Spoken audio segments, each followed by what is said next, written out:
আগৰ দিনত নিশ্চয় সকলোৱে নিজৰ নিজৰ ব্যক্তিগত স্মৃতিৰ কথা উল্লেখ কৰিব। কাৰণ আমাৰ স্মৃতিৰ যোগেদি হ'ব পাৰে যে আমি তেখেতক কিমান ভাল পাওঁ, কিমান মৰম কৰোঁ।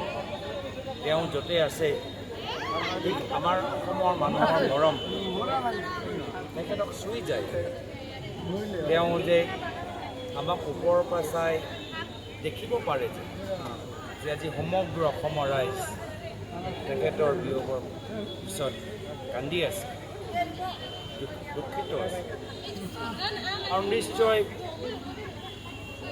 যদি মই ভাবোঁ যে তেওঁ ওপৰৰ পৰা আমাক কি বাৰ্তা দিব, নিশ্চয় মুখেৰে ক'ব যে আমাক আগবাঢ়ি যাব লাগে, শক্তিশালী হ'ব লাগে, জীৱনত ঘাট প্ৰতিঘাত থাকিবই, কেতিয়াও অসমীয়া পৰম্পৰা পাহৰি যাব নালাগে, ত্যাগ কৰিব নালাগে। অসমীয়া সংস্কৃতি, বৰ অসমৰ সংস্কৃতি আমি ধৰি ৰাখিব লাগে।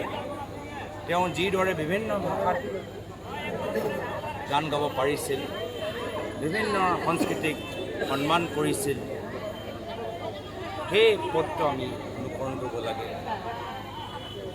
পুনৰবাৰ মই শোকসন্তপ্ত পৰিয়ালৰ প্ৰতি নিজৰ গভীৰ সমবেদনা জ্ঞাপন কৰিছোঁ আৰু তেখেতৰ বিদেহী আত্মা সদ্গতি লাভ কৰক, তাৰ বাবে আমি প্ৰাৰ্থনা আগবঢ়াইছোঁ।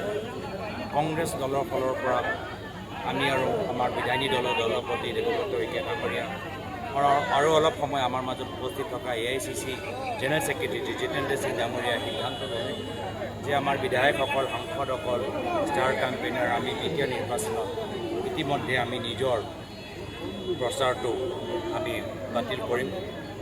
আমি বিভিন্ন জিলা কংগ্ৰেছক আমি সভাপতিসকলক ইতিমধ্যে অৰ্ডাৰ দিছোঁ যে তেওঁলোকে আজি সন্ধিয়া ভাগত এটা কণ্ডোলেন্স মিটিং তেওঁলোকে আয়োজন কৰিব আৰু অহা 3 দিনৰ বাবে আমি সকলোৱে জুবিনদাৰ বিদেহী আত্মাৰ প্ৰতি কামনা জনাই প্ৰাৰ্থনা কৰি আমি কোনো ৰাজনৈতিক সভাত আমি আয়োজন কৰিবলৈ আমি জিলা কংগ্ৰেছ সকলকো মাতা দিছোঁ বা নিৰ্দেশ দিছোঁ। মই আমাৰ বিধায়িনী দলৰ দলপতি দেৱব্ৰত শইকীয়া ডাঙৰীয়া আছে, মই তেওঁক নিজৰ दुआकार बोलेंगे दो लाइन से पहले इनको मैम बोलेंगे। আমাৰ অসমীয়া জাতিৰ বৰ্তমান সময়ত জুবিন গাৰ্গৰ প্ৰয়োজন